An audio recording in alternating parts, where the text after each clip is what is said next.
কিছু কিছু মাল জুমার দিন লাস্টে গিয়ে লোকের কাঁধের উপর থেকে ডিঙিয়ে মাথা সরিয়ে পুঁতে লাথি মেরে ডিঙিয়ে ডিঙিয়ে সামনের দিকে যায় না।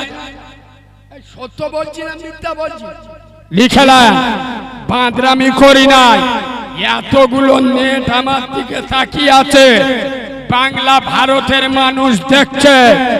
শুনে নেন, যারা জুমার দিন লাস্টে গিয়ে কাতার ফেড়ে কাঁধের ওপরে ডিঙিয়ে ডিঙিয়ে সামনের দিকে যায়, রাসূলুল্লাহ বলে যাচ্ছেন কিয়ামতে এই সমস্ত মালগুলো জাহান্নামে যাবে ব্যাঙের মতো লেপিয়ে লেপিয়ে। কথা শুনছেন? ব্যাঙের মতো লেপিয়ে লেপিয়ে। তুই চিডিংবাজ, তুই তো সপ্তাহে একদিন নামাজ, আজকে নামাজি, একটু আগে যা না, যাবে সবার লাস্টে। তো সবার লাস্টে গিয়েছি, পিছনে বস। কথা বলে না, পিছনে বস, ছাতি বস। না রে বাবা, ও তো মেম্বারের বেটা, দেখাবি নি? আমি মসজিদে নামাজ পড়তে এসেছি। ঠিক বলছি না ভুল বলছি?